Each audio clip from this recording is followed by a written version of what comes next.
Que se passe-t-il dans un pays lorsque le silence devient loi? Que se passe-t-il pour un enfant lorsque son passé est réécrit? Et que se passe-t-il pour une mère à qui l'on dit que son bébé n'a jamais existé? Sous le régime de Francisco Franco, des milliers d'enfants ont été arrachés à leur mère, certains nés en prison, d'autres dans des hôpitaux, beaucoup remis par la complicité silencieuse de l'État, de l'Église et de la peur. Dans cet épisode, nous commençons avec Les Fontaines du silence de Ruta Sepetys, un roman qui lève le voile sur la vie sous la dictature de l'Espagne franquiste, révélant un monde de beauté, de brutalité et de secrets enfouis juste sous la surface. De là, nous passons aux faits, tirés de Enfants perdus à l'époque de Franco et déterrer l'héritage de Franco, pour affronter une vérité avec laquelle l'Espagne se débat encore. L'enlèvement systématique des enfants n'était pas un chapitre, c'était une politique. Et la mémoire, une fois réduite au silence, ne revient pas facilement.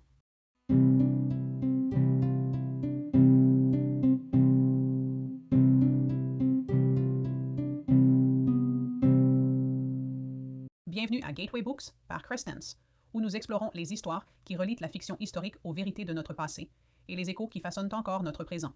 Je suis Cindy Cruz, votre hôte, et je suis reconnaissante de vous avoir avec moi. Si vous appréciez ce podcast, prenez un moment pour aimer, vous abonner et laisser un commentaire. Votre engagement aide les autres à découvrir ces histoires, surtout celles qui n'ont pas toujours eu la chance d'être entendues. Dans cet épisode, nous nous tournons vers l'Espagne. Pas l'Espagne des cartes postales de flamenco ou du soleil côtier, mais une Espagne façonnée par la peur, le silence et le contrôle. Une Espagne où des familles entières ont été réécrites, où des enfants ont disparu, non pas en pleine nuit, mais en plein jour, sous le poids de la paperasse, des politiques et du pouvoir. Nous commençons avec Les Fontaines du silence de Ruta Sepetys, un roman qui nous plonge dans les contradictions de l'Espagne franquiste, un pays qui tente de se présenter au monde comme stable, moderne et ouvert aux affaires, tout en enterrant le traumatisme de la guerre civile et la machine de répression qui fonctionne encore à huis clos. Ensuite, nous passons aux archives elles-mêmes avec Les Enfants perdus à l'époque de Franco et Déterrer l'héritage de Franco pour retracer la réalité de ce qui est arrivé aux soi-disant enfants perdus de la dictature et ce qu'il a fallu pour que leurs histoires voient le jour. Il n'y a pas de vérité facile ici, mais les livres dont nous parlons ne détournent pas le regard. Et nous non plus. Ils nous invitent au silence. Non pas pour y rester, mais pour écouter de plus près ce qui était caché, pris ou nié. Et c'est là que nous commençons. Dans Les Fontaines du silence, Ruta Sepetys nous offre une histoire se déroulant à Madrid en 1957, près de 2 décennies après la guerre civile espagnole et encore très marquée par la dictature de Franco. Mais pour les étrangers, la surface raconte une autre histoire. L'Espagne se promeut comme une destination touristique ouverte aux investissements étrangers, accueillante pour les visiteurs. En réalité, le pays est fermement tenu sous un régime autoritaire où le silence n'est pas seulement attendu, mais imposé. À travers les yeux de Daniel Matheson, un photojournaliste en herbe de 18 ans originaire du Texas, Sepetys nous présente cette dualité troublante. Daniel séjourne au luxueux Castellana Hilton, construit avec de l'argent américain comme symbole du soi-disant progrès de l'Espagne. Mais lorsqu'il commence à explorer au-delà des halls élégants et des dîners formels, l'objectif de son appareil photo commence à capturer quelque chose de bien plus complexe et bien plus troublant. L'histoire se déroule à travers plusieurs voies, mais au centre émotionnel se trouve Anna, une femme de chambre dont la vie et l'histoire familiale ont été façonnées par les conséquences de la guerre. Ses parents étaient des républicains exécutés par le régime et elle et ses frères et sœurs vivent dans un état de vigilance constante. Ils font partie des milliers de personnes étiquetées comme rouges, stigmatisées et surveillées longtemps après la fin de la guerre. Anna est intelligente, perspicace et prudente. Une jeune femme élevée dans les décombres de la perte. Sa relation avec Daniel ne commence pas par une romance. Elle commence par des limites. Elle se méfie de lui, non pas à cause de qui il est personnellement, mais à cause de ce qu'il représente. Un étranger, américain, riche et naïf face au monde qu'elle habite. Mais à mesure que leurs chemins se croisent à plusieurs reprises, à l'hôtel et au-delà, quelque chose de plus profond commence à prendre racine. Une connexion marquée non seulement par la curiosité, mais aussi par le risque. Daniel veut comprendre, il veut capturer ce qui est caché. Mais pour Anna, parler honnêtement, même ressentir librement, pourrait signifier le danger. La relation devient une négociation subtile entre privilège et survie. Elle ne peut pas se permettre d'être vue avec lui, et pourtant sa présence commence à enlever les couches protectrices qu'elle a dû porter juste pour se déplacer dans le monde. Il y a un autre élément de l'identité d'Anna qui façonne son expérience dans l'Espagne franquiste, son héritage rom. Dans le roman, sa mère était d'origine rom, quelque chose qu'Anna a appris à garder caché, même à ceux qui lui sont les plus proches. Sous Franco, les Roms étaient persécutés, déplacés et fortement surveillés. Être à la fois Rom et enfant de républicain signifiait vivre avec de multiples couches de marginalisation et de multiples raisons de rester invisible. Sepetys ne s'attarde pas sur l'héritage d'Anna comme un détail exotique. Au contraire, c'est un fil de plus dans une tapisserie étroitement tissée de secrets et de survie. Anna sait que même sa lignée peut être utilisée contre elle, et donc elle garde des parties d'elle-même enfermées. Non par choix, mais par nécessité. À travers les souvenirs d'Anna, nous rencontrons Fuga, son ami d'enfance qui rêvait autrefois de devenir torero. Fuga est sauvage, créatif, impulsif. Il porte en lui une énergie qui ne s'intègre pas facilement dans la vision d'ordre de Franco. Il joue de l'accordéon, se peint le visage, imagine un avenir plein de couleurs et d'applaudissements. Mais des rêves comme celui-ci ne survivent pas facilement sous des régimes fondés sur la conformité. Le destin de Fuga est l'un des tournants les plus douloureux du roman. Après un acte de rébellion, pas grandiose, mais suffisamment bruyant pour être remarqué, il est emmené, et il ne revient pas. Son absence plane comme un fantôme, un rappel pour Anna et les autres de la rapidité avec laquelle quelqu'un peut disparaître lorsqu'il ne correspond pas au moule. De cette manière, Les Fontaines du Silence superposent son récit de disparition, de parents, d'enfants, d'amis, de vérité. Ce n'est pas seulement une histoire d'oppression politique, c'est une histoire de ce qui se passe quand on est forcé d'enterrer son identité, d'effacer sa propre histoire, juste pour rester en vie. À mesure que Daniel prend conscience de ces réalités, sa photographie évolue. Au début, il veut capturer la beauté, l'Espagne de la lumière et de l'architecture, mais finalement, son objectif trouve autre chose.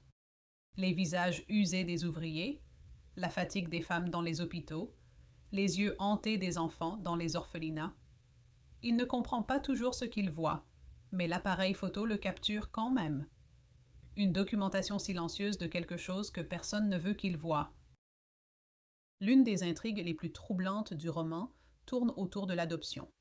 En particulier la facilité avec laquelle les bébés sont enlevés aux mères pauvres et donnés à des familles alignées avec Franco. Daniel découvre cela, non pas par conspiration, mais par curiosité.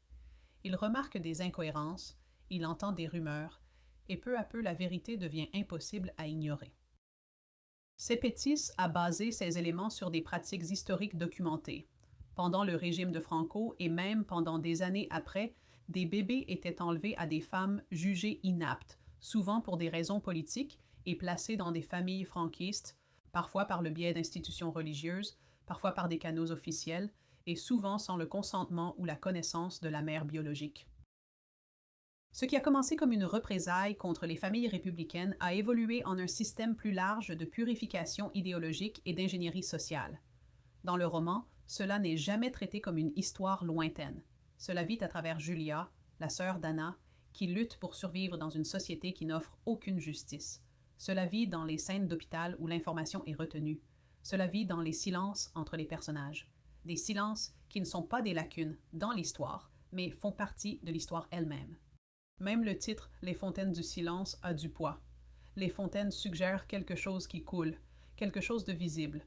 Mais ici, ce qui coule sous la surface, c'est le chagrin, la peur, et le genre de silence qui n'est pas la paix, mais la répression. Les photographies de Daniel, prises discrètement et souvent sans comprendre pleinement la portée de ce qu'il capture, deviennent des artefacts, des fragments de vérité dans un pays désespéré de la cacher. Et cela reflète également la réalité. Une grande partie de ce que nous savons aujourd'hui sur les enfants volés d'Espagne provient de la persévérance individuelle, des photographies, des histoires, des murmures et des femmes qui ont refusé d'oublier. Sepetys ne résout pas ces questions de manière nette. Son roman se termine avec des ombres toujours présentes, mais elle fait quelque chose de puissant. Elle invite les jeunes lecteurs et tous les lecteurs à imaginer ce que cela signifie de vivre à l'intérieur d'une histoire qui n'est pas encore terminée, à écouter attentivement les voix à qui on a dit de se taire, et à se demander toujours qui décide quelles histoires sont préservées et lesquelles sont effacées. Les silences dans les fontaines du silence ne sont pas imaginés, ils résonnent d'une histoire réelle et dévastatrice, une histoire qui a mis des décennies à émerger. Ce que Sepetys tisse dans son roman à travers les personnages et les suggestions, d'autres l'ont découvert par le biais de témoignages, d'enquêtes et d'une quête incessante de la vérité. Dans la section suivante, nous nous tournons vers Les enfants perdus de Franco, une œuvre qui n'est pas une fiction, mais une exposition. À travers elle, nous commençons à comprendre comment le vol d'enfants est devenu un outil de contrôle idéologique et comment les histoires suggérées dans la fiction sont enracinées dans la réalité, souvent plus douloureuses que les mots ne peuvent réellement exprimer. Il y a des histoires qui se déroulent en public, et puis il y a celles qui se passent en chuchotement, derrière des portes, entre des documents, dans les silences qui s'étendent sur des générations. Les enfants perdus à l'époque de Franco appartiennent à cette dernière catégorie. Ce n'est pas seulement un récit historique, c'est un témoignage, une prise de conscience, un refus de laisser ce qui était caché rester caché.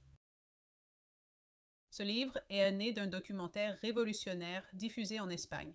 Au début des années 2000, les auteurs ont mis en lumière une politique qui avait été occultée pendant des décennies par le silence institutionnel, le retrait systématique des enfants des femmes considérés comme ennemis du régime franquiste. L'histoire commence dans les années qui ont immédiatement suivi la guerre civile espagnole. Les femmes républicaines, beaucoup d'entre elles emprisonnées pour leurs convictions politiques ou simplement pour avoir soutenu le camp perdant, accouchaient en prison dans des conditions horribles. On leur disait que leur bébé était mort.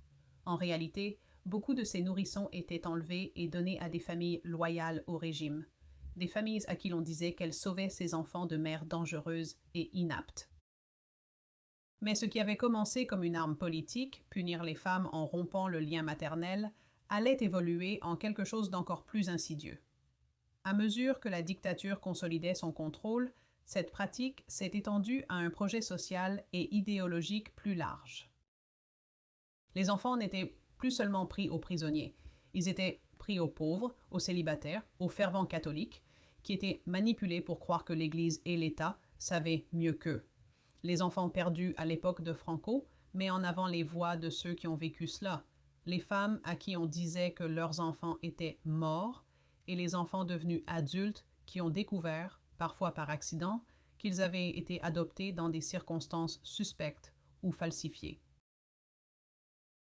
La force du livre réside dans sa clarté. Il ne cherche pas à sensationnaliser. Il ne se livre pas à des spéculations. Au lieu de cela, il présente un tableau glaçant et bien documenté. Des dossiers gouvernementaux, des certificats de naissance qui disparaissent ou changent de main, des papiers d'adoption signés sans consentement, des prêtres et des médecins qui ont facilité le processus, et une culture du silence qui rendait la résistance presque impossible. L'un des aspects les plus déchirants du livre est la banalité de ces procédures. Les hôpitaux et les maternités gérés par des ordres religieux, en particulier les Sœurs de la Charité et les Sœurs du Bon Pasteur, sont devenus des centres pour ces adoptions. Dans certains cas, on disait directement aux femmes que leur enfant serait pris si elles ne pouvaient pas payer les frais d'hôpital. Dans d'autres cas, elles étaient sédatées, mal informées ou contraintes sous le poids de l'autorité et de l'idéologie. Les enfants ne recevaient pas seulement de nouveaux foyers, ils recevaient de nouvelles identités. Les noms étaient changés, les dossiers falsifiés ou détruits, et dans de nombreux cas, les familles adoptives élevaient ces enfants sans connaître la tromperie liée à leur arrivée. D'autres étaient complices, convaincus de participer à une noble cause, protéger des vies innocentes de ce que le régime qualifiait de corruption morale ou politique. Cela n'a pas été fait en secret, du moins pas au sein des structures de pouvoir. Juges, clergés, professionnels de la santé, tous ont participé. Certains avec zèle, d'autres discrètement, comme partie intégrante de la machine de contrôle. L'État n'a pas simplement toléré ces pratiques, il les a conçues et soutenues. Et pourtant, pendant des décennies, les victimes, mères et enfants, ont porté cette douleur en silence. La peur, la confusion et la pression culturelle ont empêché beaucoup de parler. D'autres n'étaient tout simplement pas crus. Certaines mères sont allées dans leur tombe en se demandant si leur enfant était vraiment mort. Certains adoptés ont découvert la vérité tard dans leur vie, lorsqu'à la mort d'un parent, une enveloppe scellée a été révélée ou qu'un murmure d'un voisin a ouvert une porte longtemps fermée. Les auteurs de Les enfants perdus à l'époque de Franco traitent ces révélations avec le poids qu'elles méritent.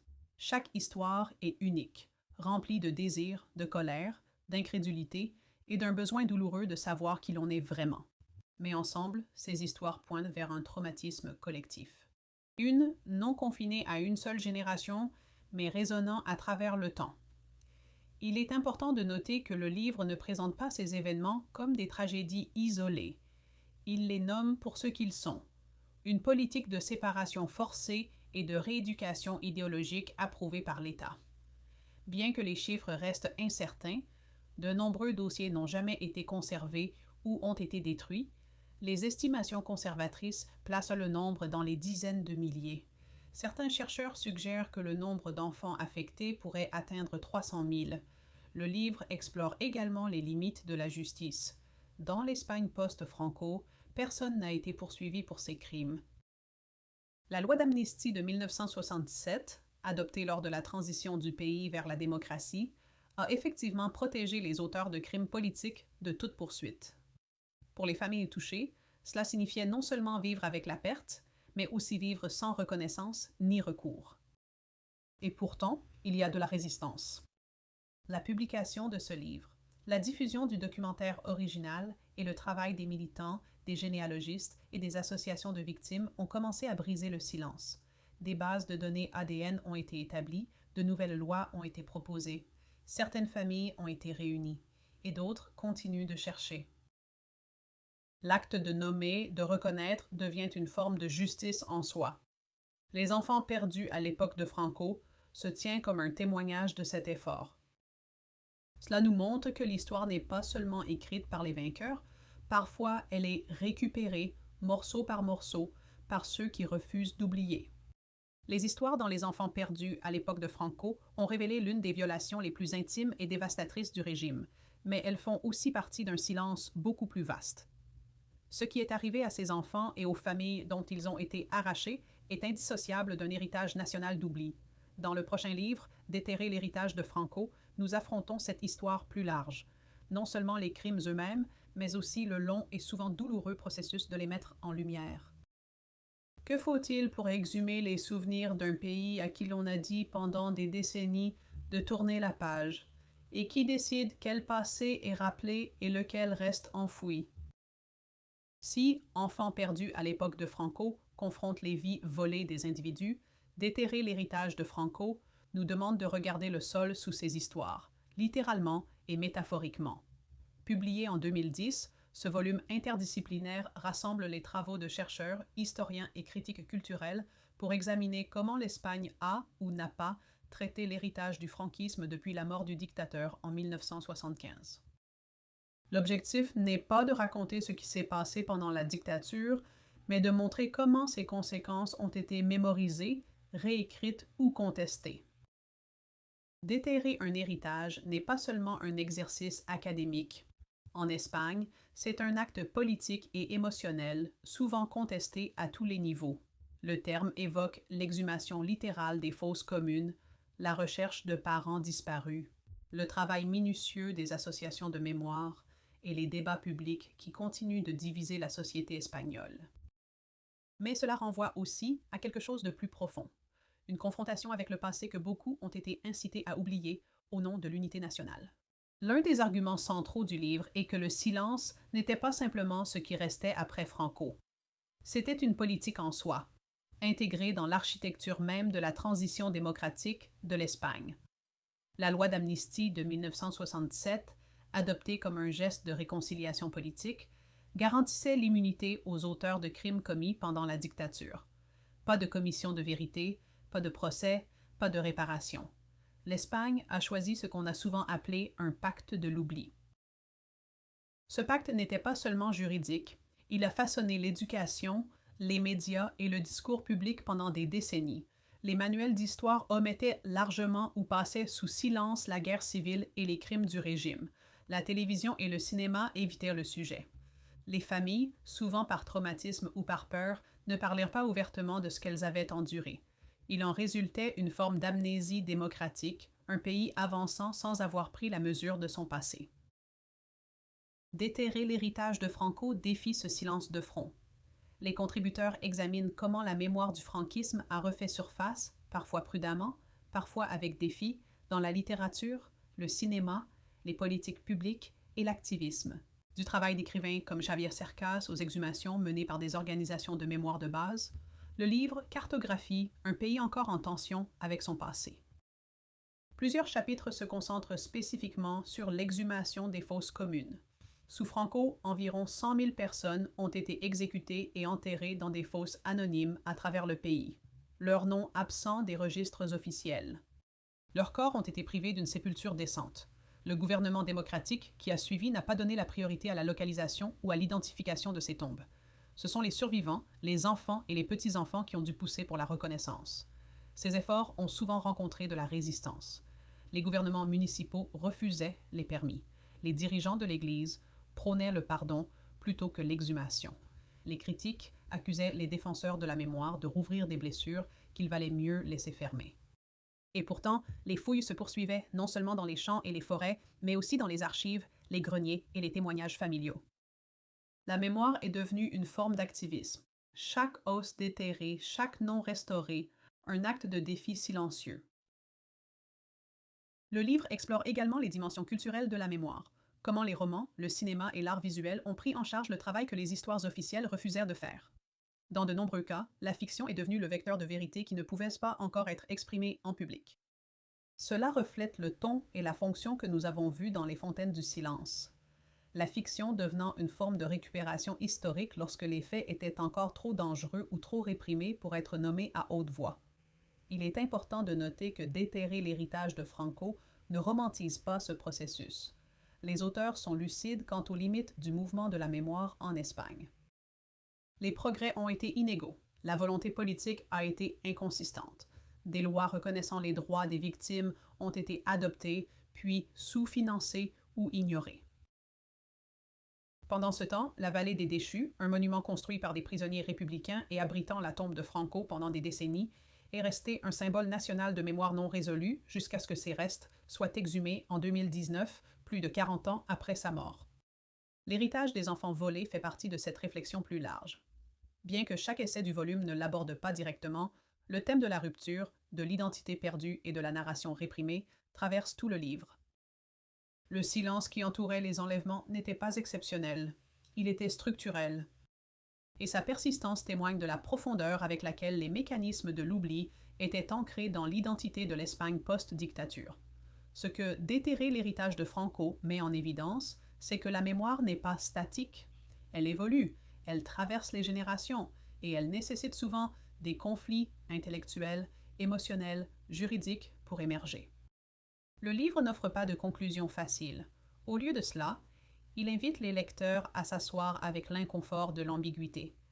Que signifie oublier sans justice, construire une démocratie sans vérité, hériter de blessures que vous n'avez pas choisies, mais dont vous vous sentez toujours responsable de nommer?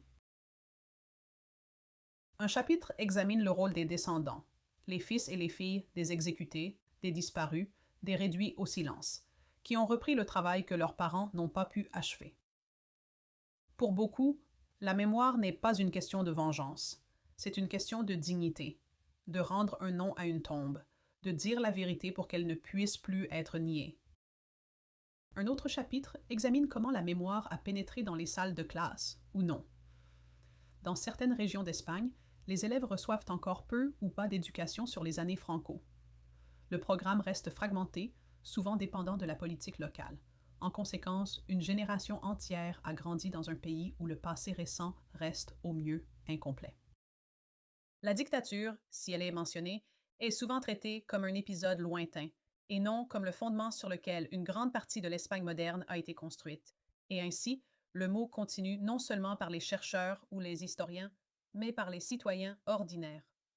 Des mères à la recherche de leurs enfants, des enfants à la recherche de leurs origines, des archivistes, des bénévoles et des lecteurs.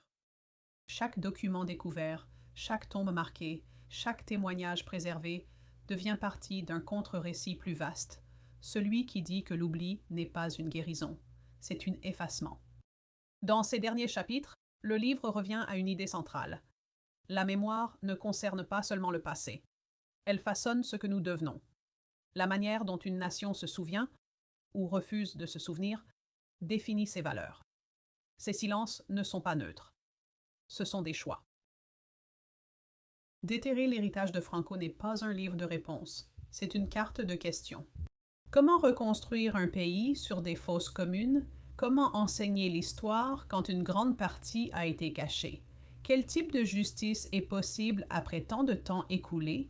Et que se passe-t-il lorsque la mémoire n'est plus seulement privée, mais publique, lorsqu'elle exige une place dans les rues, les tribunaux et les programmes scolaires?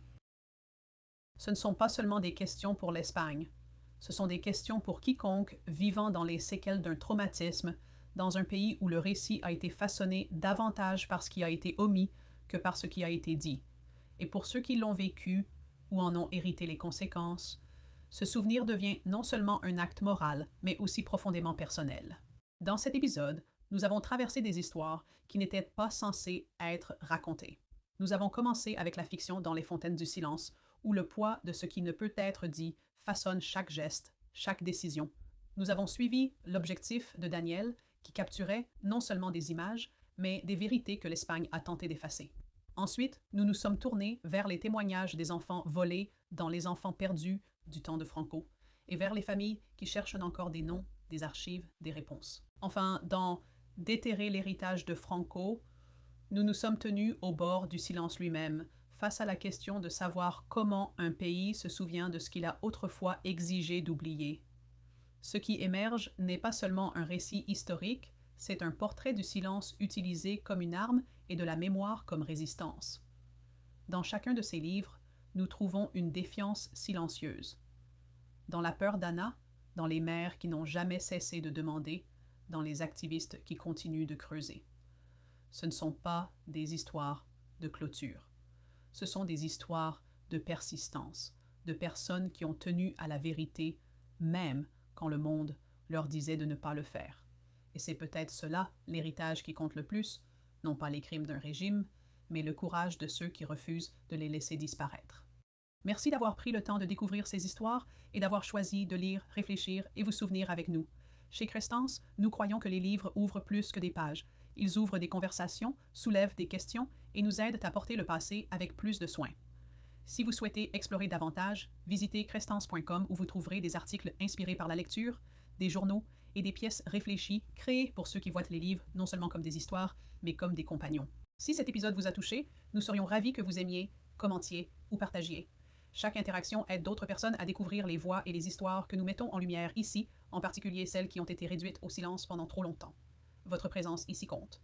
Votre curiosité compte, et nous espérons que vous resterez avec nous pour la prochaine histoire et celle d'après. À la prochaine.